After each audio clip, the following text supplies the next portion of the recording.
Assalamualaikum, apa kabar pemirsa? Kita berjumpa lagi dalam program Ngopi Yokedan dan akan membahas dengan topik masyarakat sumber cerdas berinvestasi. Di mana pembahasan kita pada pagi hari ini, tentunya ini dia program Ngopi Yokedan.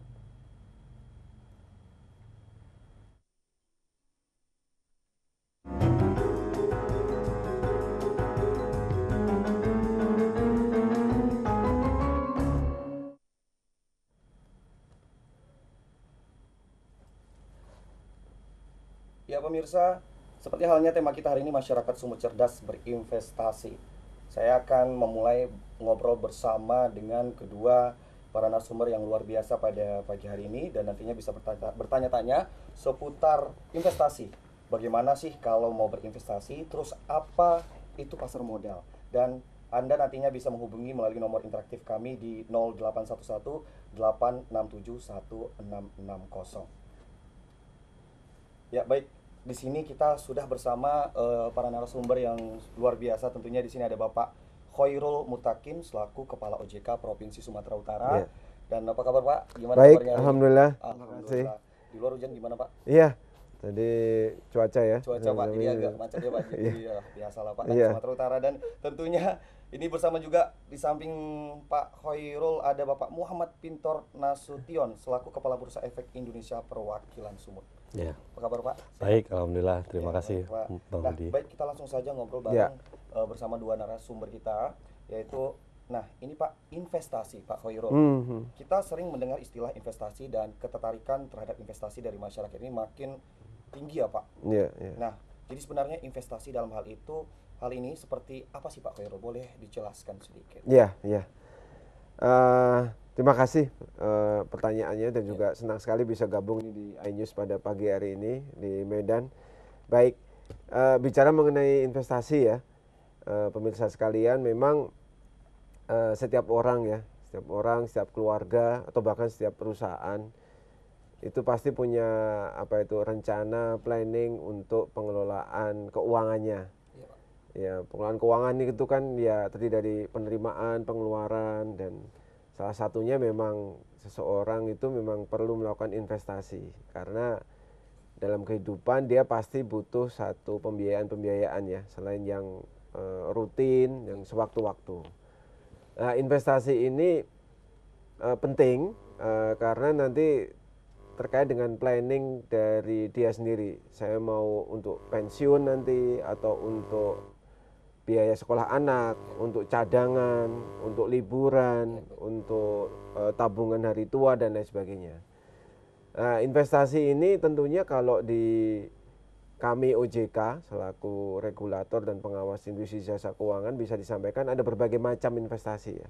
Kalau secara umum memang investasi itu bisa investasi dalam bentuk tanah, properti, investasi dalam bentuk emas, perhiasan, Ya.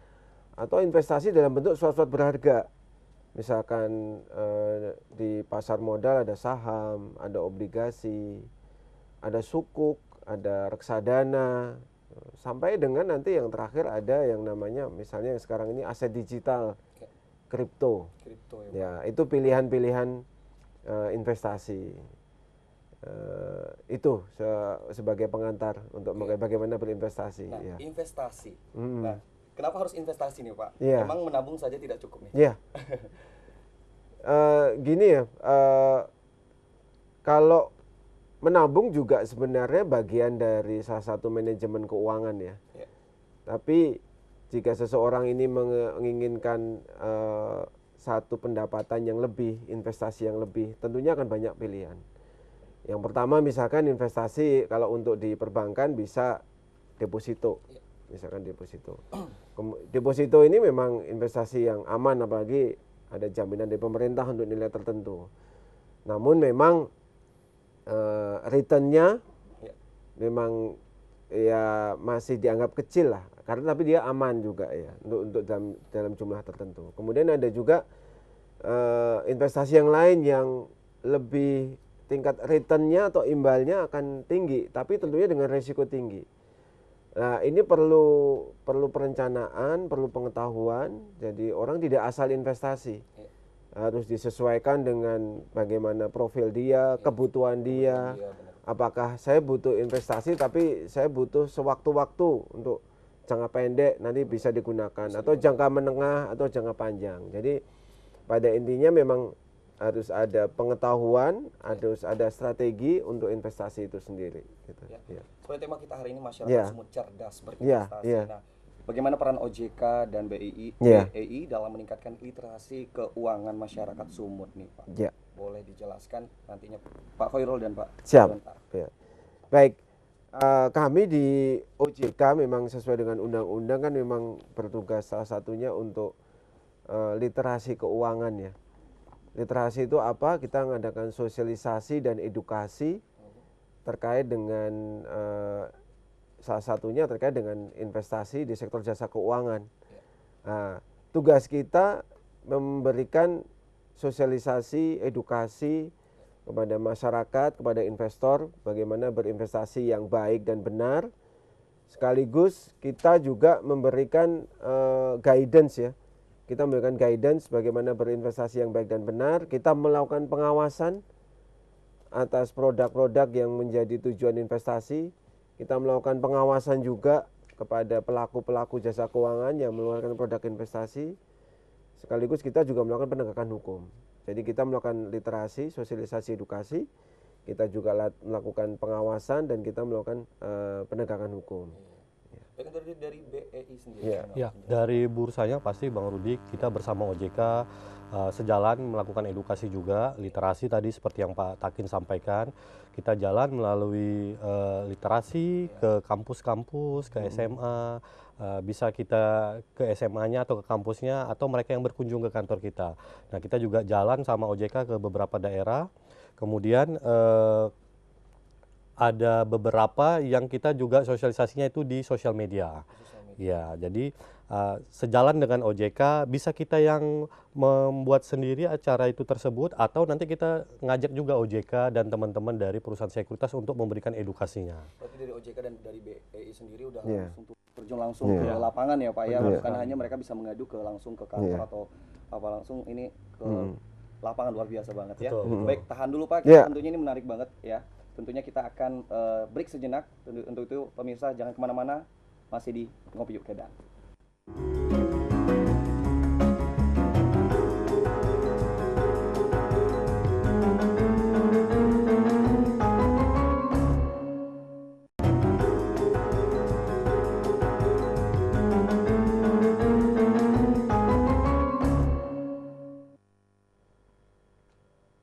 Terima kasih Anda masih bersama kami dalam program Ngopi Yuk Kedan. Tentunya masih bersama saya Rudi Efrizal dan kepada dengan dua narasumber yang luar biasa pada pagi hari ini. Ya pemirsa, dalam era literasi keuangan menjadi salah satu pilar utama dalam mendukung pertumbuhan ekonomi yang inklusif dan berkelanjutan. Literasi keuangan mencakup kemampuan untuk memahami, mengelola, dan mengambil keputusan keuangan yang bijaksana, termasuk dalam hal investasi. Berdasarkan survei literasi dan inklusi keuangan yang dilakukan oleh Otoritas Jasa Keuangan OJK, tingkat literasi keuangan masyarakat Indonesia masih berada pada angka yang relatif rendah. Hal ini mengindikasikan perlunya upaya yang lebih intensif untuk meningkatkan kesadaran masyarakat tentang pengelolaan keuangan yang cerdas.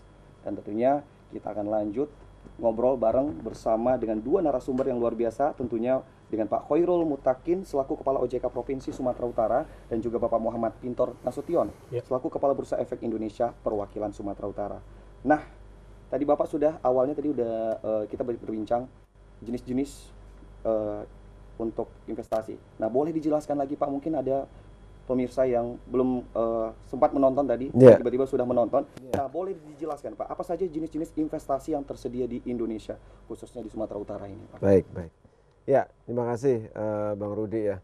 Jadi dapat kami sampaikan tadi, memang jenis investasi itu ragamnya sangat banyak sekali. Tapi kalau boleh kita sederhanakan ya, kalau investasi yang pertama, orang itu bisa investasi ke tanah, properti gitu kayaknya. Namun untuk investasi ini memang butuh dana yang besar, dan ini investasi orang sebut bilang nggak liquid, karena kalau mau jual atau mau memindahkan butuh waktu lama. Itu yang pertama.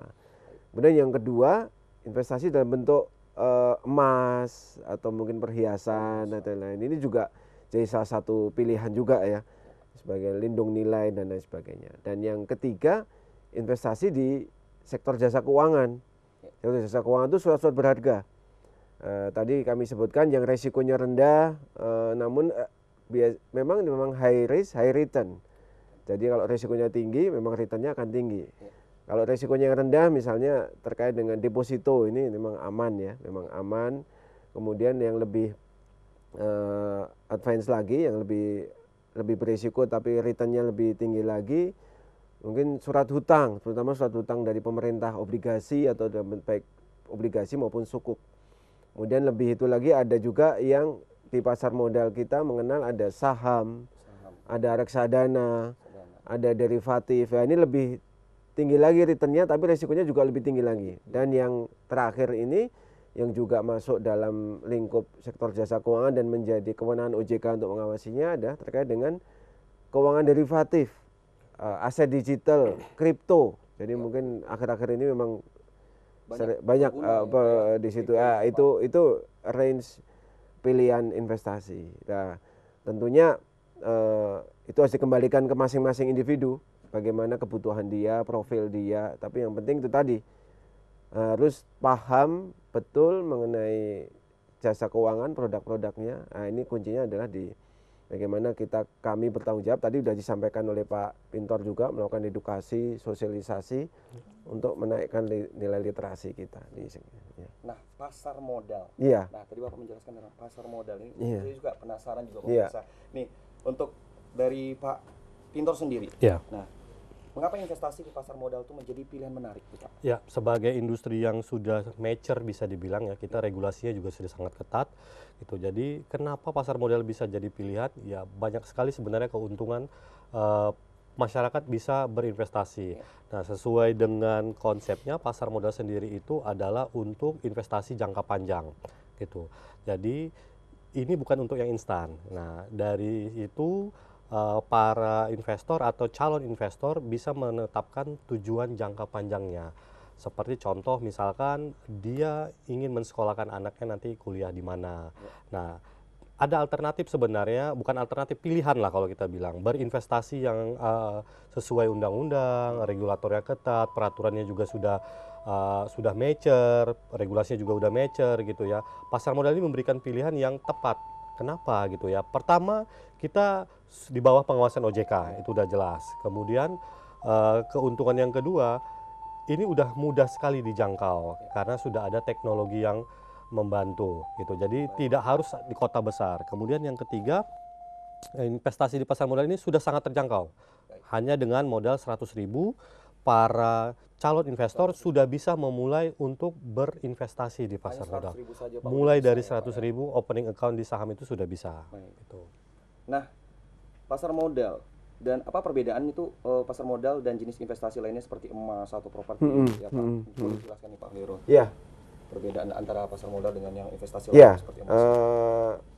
Memang ada perbedaan ya. Kalau tadi memang pasar modal itu memang tadi disampaikan oleh Pak Pintor menjanjikan ya, ada menjanjikan return yang memadai jangka panjang. Namun juga perlu diperhatikan resikonya juga. Kalau investasi yang lain, tadi kami sampaikan misalkan katakanlah properti, tanah, bangunan, itu butuh dana besar, dan untuk likuiditas juga tidak begitu liquid karena susah untuk jual beli atau tidak cepat lah. Emas juga punya beberapa keuntungan atau mungkin ada pertimbangan-pertimbangan khusus orang harus berinvestasi di emas. Juga beda dengan di pasar modal, mungkin dari segi keuntungan, resiko juga berbeda, lebih rendah daripada di pasar modal untuk segi keuntungan. Cuma memang emas itu biasanya untuk lindung nilai ya di situ ya. Jadi perbedaannya di situ. Nah, pasar modal sendiri ini merupakan satu tempat untuk orang satu pihak membutuhkan dana dan juga investor yang ingin menginvestasikan dananya. Jadi pilihannya cukup banyak dan beragam, dan juga OJK sangat concern, kita mengawasi dan kita memberikan izin kepada pihak-pihak yang di dalamnya baik itu untuk bursanya, untuk brokernya, untuk intermediarisnya. Jadi maupun transaksinya. Ya, ini jadi nanti kembali lagi ke pilihan kepada masyarakat, pada investor, jika akan melakukan pilihan investasinya melalui pasar modal, banyak sekali produk, dan yang penting adalah mereka paham produknya apa, kemudian apa yang harus dipelajari, dan dikembalikan lagi ke profilnya dia, apakah ini sesuai dengan profil saya dan pilihan-pilihannya tadi itu. Bagaimana untuk investor yang masih pemula gitu, Iya. yang dikatakan ini pemula yang cerdas ya, untuk Iya, iya, langkah-langkahnya seperti apa biar Iya. dia tuh tidak ragu Iya. untuk melakukan investasi tersebut. Baik, yang utama adalah dia itu harus paham dulu dia sendiri ya. Iya. Saya akan berinvestasi untuk jangka pendek, menengah atau panjang. Tadi disampaikan oleh Pak Pintor misalnya ketika nanti suatu waktu saya butuh akan pembiayaan sekolah, mungkin dia bisa ambil misalkan untuk pembelian saham atau mungkin obligasi atau sukuk atau reksadana gitu kan. Dia tentukan saya ingin berinvestasi jangka pendek, menengah atau panjang. Kemudian yang kedua, dia harus paham bagaimana profil keuangan dia. Jadi kalau dia punya pendapatan, dia harus menyisihkan satu untuk pengeluaran dia dan untuk investasinya, sepertiganya lah di situ kan untuk ke depan. Dan dia harus paham resiko-resikonya, resiko-resiko dari nanti produk yang akan diambil, misalkan saham, apa yang harus dia ketahui, dia harus paham aspek fundamental, aspek teknik, dan itu semua kita berikan kepada masyarakat, baik OJK maupun bursa, memberikan literasi, edukasi, bagaimana cara berinvestasi yang baik dan tepat di pasar modal. Intinya itu, dia harus memahami kebutuhan dia, dan dia harus memahami kondisi dia sebelum menentukan pilihan berinvestasinya. Oke, baik. Kita tahan sebentar Siap. Pak, dan tentunya nanti akan bertanya lagi dengan Pak Pintor juga, Siap. Glenn Pak Pintor. Pemirsa sudah, ini sangat menarik ya para pemirsa, dan tentunya masih bersama kami nantinya di acara Ngopi Yuk Kedan. Jangan kemana-mana.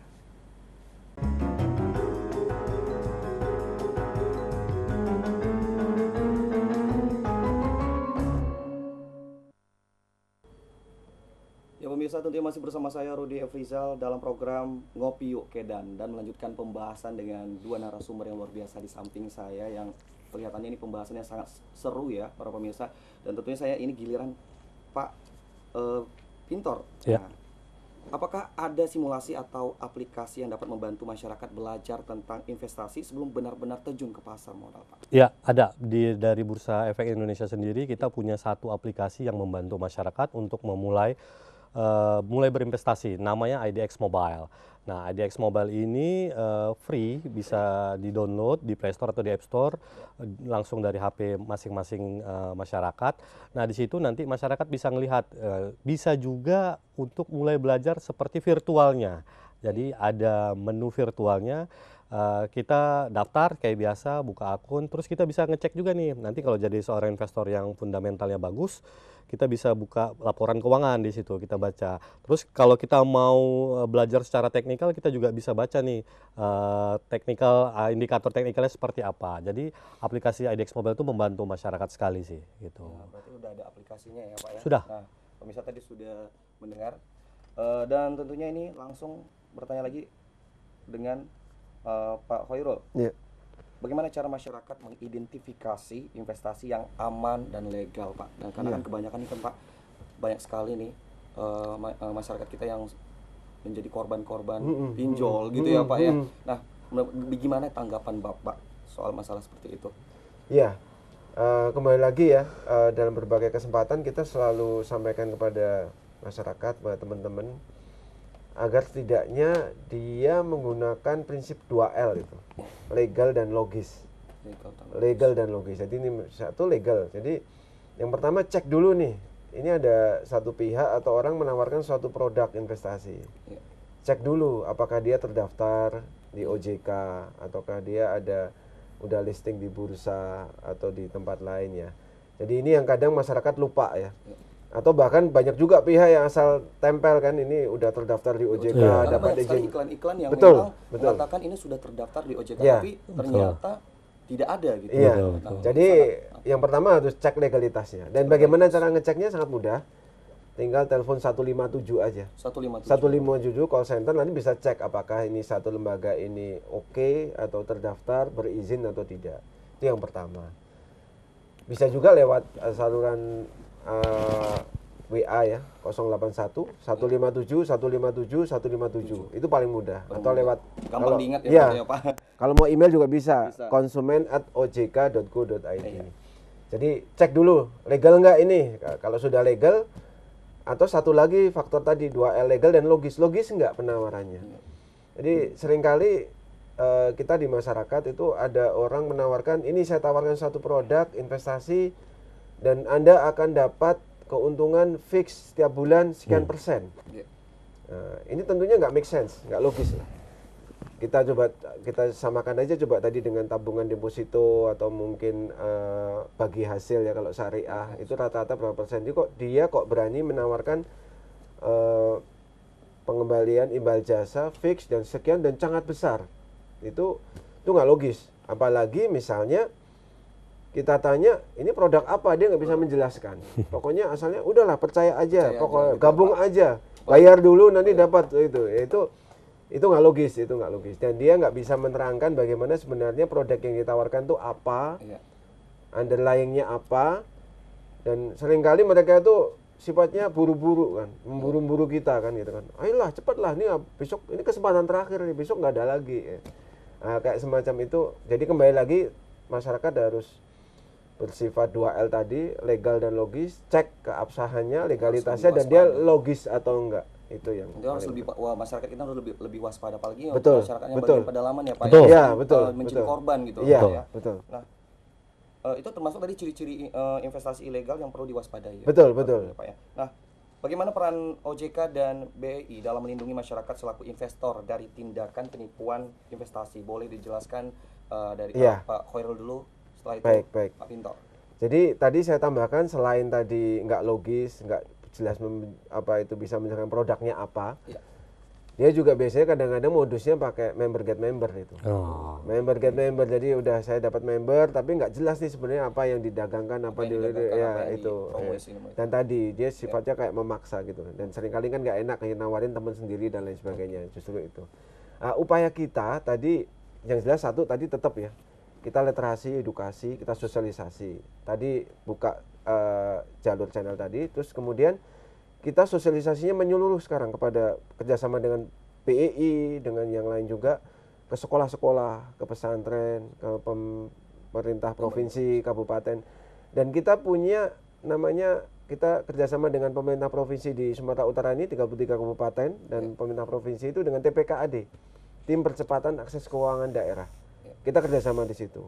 Selain itu, untuk yang tadi praktek-praktek yang ilegal, yang nggak jelas, yang penipuan dan sebagainya, kita juga ada satgas namanya Satgas Pasti, Satgas Penanggulangan Investasi Ilegal. Itu dengan kepolisian, dengan kejaksaan, dengan dinas koperasi, dengan pemerintah provinsi dan kabupaten, dinas-dinas terkait. Itu kita kolaborasi, dan juga sosialisasi juga kita spesifik, kita bikin semacam duta literasi, training for trainers kepada tenaga pendidik, di pesantren, kepada santri-santri. Nah, itu kita cobakan masif sehingga mudah-mudahan ya tingkat literasi bisa semakin meningkat, masyarakat dan juga investor semakin paham sehingga tadi kembali lagi tujuan investasi akan tercapai. Gitu. Nah, untuk dari BEI sendiri, Pak Pintor, bagaimana tuh dalam melindungi masyarakat selaku investor dari tindakan penipuan investasi? Iya, kalau dari bursa sendiri biasanya langkahnya kita akan edukasi mereka pertama, pasti mengedukasi mereka. Kalau memang belum paham, kita punya tagline juga sebenarnya. Tadi seperti ini disampaikan Pak Takin udah berulang kali, kita punya tagline sebelum mulai berinvestasi, ingat 3P namanya. 3P itu paham, punya, pantau. Nah, pahami dulu resiko apa yang terjadi dalam berinvestasi ini. Pahami dulu profil resiko kita, sampai sejauh mana kita bisa menanggung resiko dari suatu investasi. Yang namanya investasi pasti ada resikonya. Kemudian pahami produk-produk dari setiap yang ditawarkan. Kemudian setelah paham baru punya.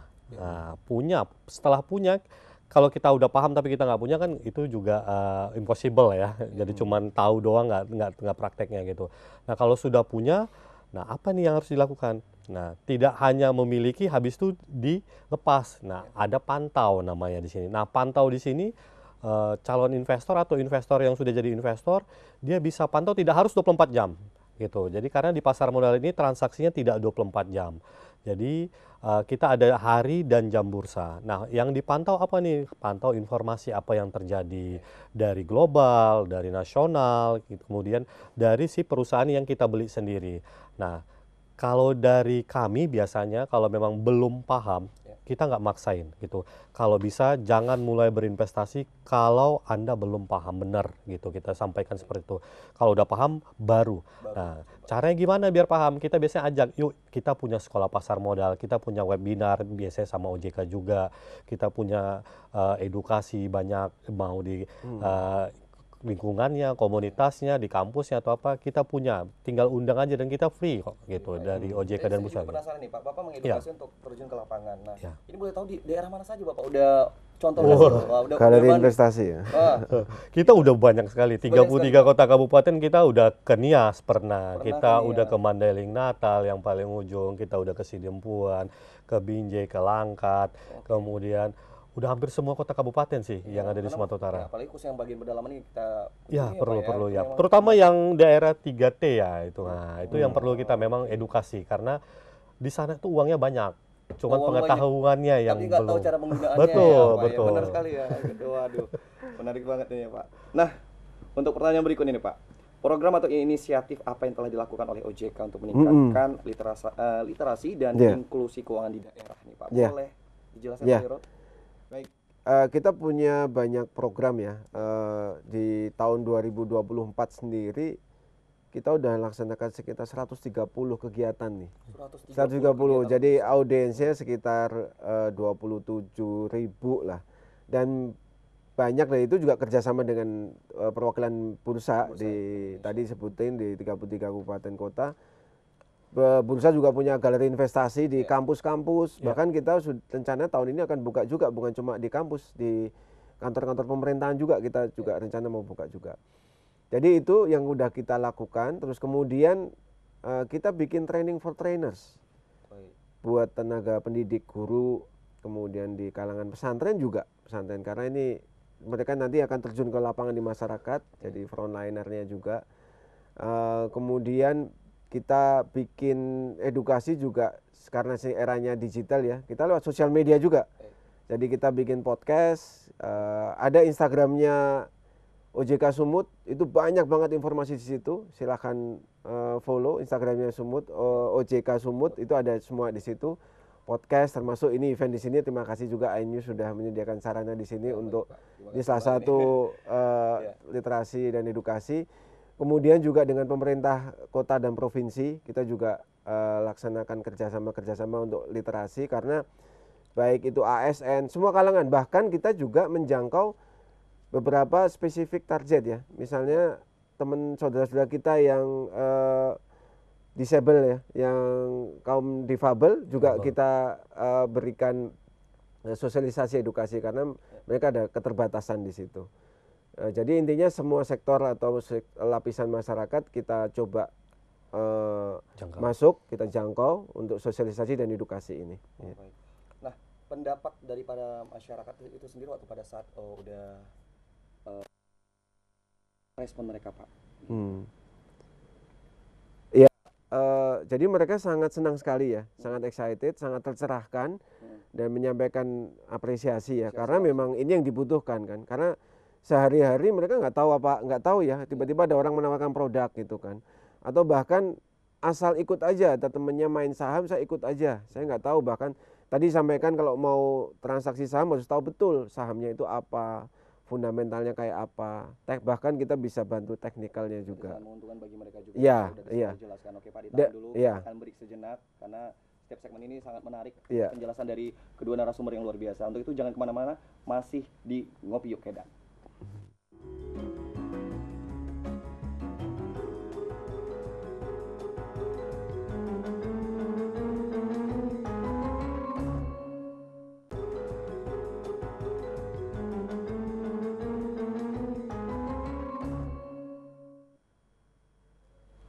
Ya pemirsa, masih bersama kami tentunya masih Masih bersama saya Rudi Efrizal dan dalam program Ngopi Yuk Kedan. Tadi pembahasan beberapa segmen sangat menarik dan tentu ini masih dengan topik yang sama, masyarakat Sumut cerdas berinvestasi. Nah, tadi udah dijelaskan oleh Pak Khairul tanggapan atau respon baik dari masyarakat secara langsung ke Pak Khairul ataupun ke OJK. Nah, dari BI sendiri bagaimana Pak pendapat mereka setelah dari BI itu mengedukasi bersama dengan OJK? Ya, terutama di teman-teman daerah ya, karena memang kantor kita kan adanya di Medan. Mungkin yang jauh dari Medan, begitu kita edukasi mereka jadi lebih paham bahwasanya oh jadi yang semalam nawarin itu bukan di pasar modal dong, karena industri kita itu banyak sekali bisa dibilang disama-samain dengan industri yang mereka pernah tertipu gitu. Jadi setelah ke daerah, oh kalau tahu gitu sayang sekali uangnya itu kita dulu masukkan ke situ. Kenapa nggak di pasar modal yang jelas-jelas regulasinya lebih aman, terus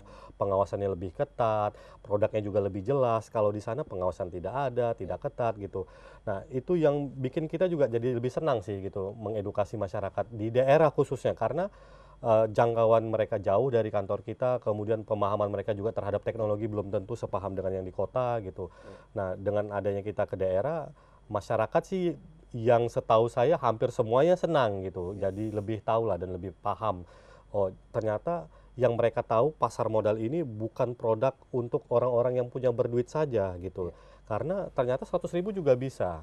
Jadi dengan kita ke daerah mereka juga lebih senang pastinya, Bang Rudi. Oke, baik. Nah, untuk Pak Pintur sendiri lagi, Ya. bagaimana BEI mendukung masyarakat untuk memahami analisis fundamental dan teknikal dalam investasi saham? Oke, kami punya sekolah pasar modal tadi yang seperti disampaikan Pak Takin juga. Kita beberapa kali membuat sekolah pasar modal itu di kantor ataupun di daerah.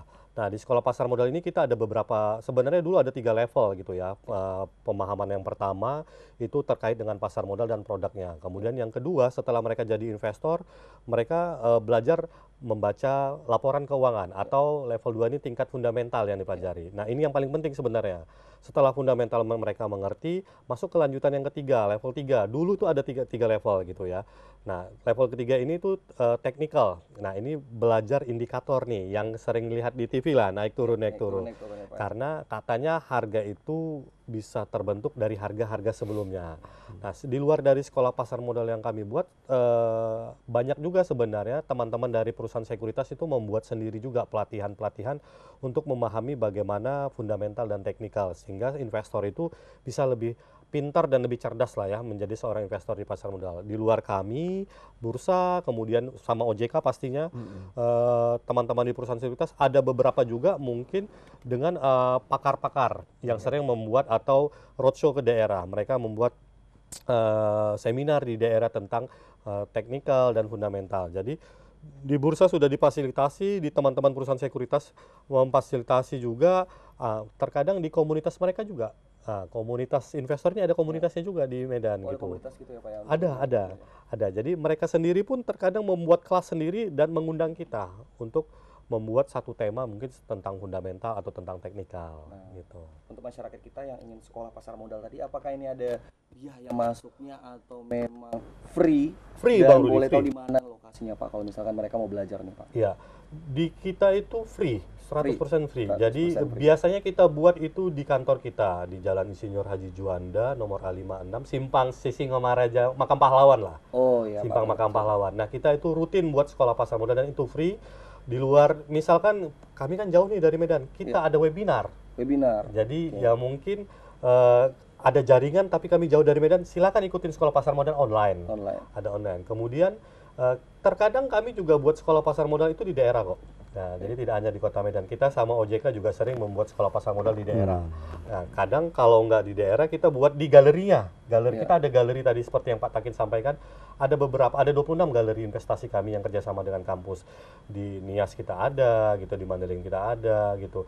Nah, kita juga punya sekolah pasar modal bersama komunitas. Komunitas. Jadi kalau komunitas yang undang kita datang biasa. Dan komunitas atau instansi yang mau undang juga kita free kok, nggak ada biaya. Itu dari para pekerja kah yang bergabung gitu Pak, para pekerja yang dari usia berapa ke berapa tuh Pak, atau ada memang di Sekarang malah investor kita tuh Gen Z paling banyak. Gen Z ya? Gen Z paling Nah, banyak. kebanyakan mereka kan ini juga kan Pak, kalau misalkan contoh kan kayak korban-korban dari pinjol Iya. itu pasti yang muda Gen Z ini semuanya pada ini juga ya Pak ya. Justru target kita Gen Z, Gen Z karena ya, Pak, ya. Gen Z ini paling menggebu-gebu mencari informasi. Kemudian paling mudah juga nih yang terkena judi online, pinjaman online. Jadi kita edukasi nih Gen Z. Nah, jumlah investor kita tuh sekarang lagi banyak-banyaknya itu adalah generasi muda gitu. Nah, yang kita edukasi justru target kita nih sama OJK teman-teman generasi muda gitu. Karena kan next katanya kita generasi emas 2045 ya. Next mereka juga yang jadi investor gitu. Kalau yang udah berumur sih pemahamannya udah jauh lebih banyak sebenarnya gitu. Terus uang mereka juga udah settle. Nah, teman-teman Gen Z ini yang baru mulai mendapatkan duit gitu ya, baru mulai mengatur perencanaan keuangan. Ini yang kita edukasi biar mereka bisa merencanakan keuangan tidak hedon gitu. Tidak produktif, tidak konsumtif lah, tapi yang produktif mereka bisa gunakan. Gitu dia kurang lebih. Ya, kalau tanggapan Pak Hoirul sendiri dengan judi online atau pinjam online itu kan banyak tuh yang termasuk Gen Z ya. Iya. Gimana tanggapan Bapak? Gimana caranya supaya mereka tuh tidak menggunakan hal media seperti itu? Iya. Ya, ini cukup menarik ya fenomena ini ya. Iya, Pak. Dan memang bisa kita lihat dari berbagai macam sisi ya. Iya. Tapi kami ya mengajak semuanya aja, khususnya Gen Z ya. Ayo kita punya kondisi keuangan kita manfaatkan. Sekarang kan memang benar-benar janganlah itu apa. Kan orang takutnya sekarang FOMO, fear of missing out, terus kemudian YOLO, you only live once. Kita gantilah YOLO dengan YONO, you only need one. Jadi memang image itu harus kita bangun ya, kita bangun dan kita berikan kesadaran, pemahaman bagaimana pengelolaan keuangan, karena nantinya kembali ke kita sendiri, ke mereka sendiri.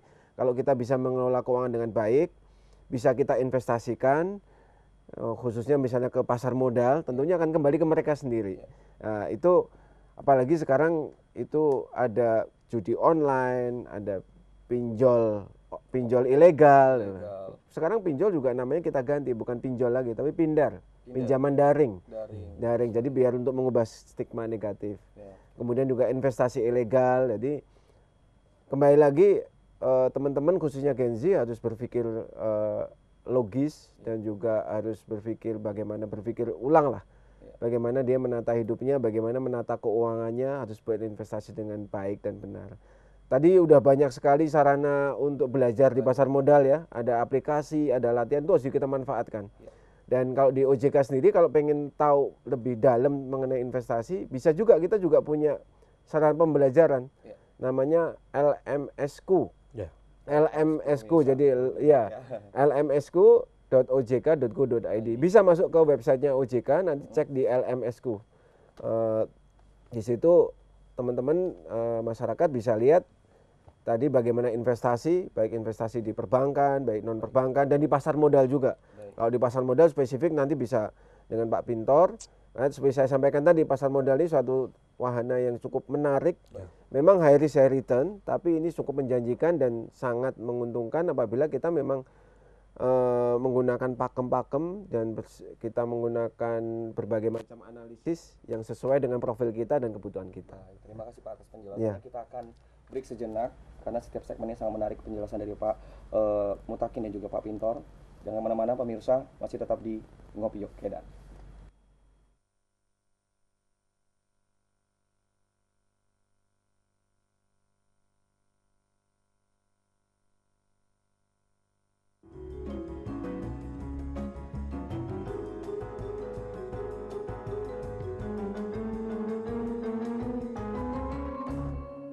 Menarik pertanyaan-pertanyaan yang saya berikan ke dua narasumber yang luar biasa pemirsa.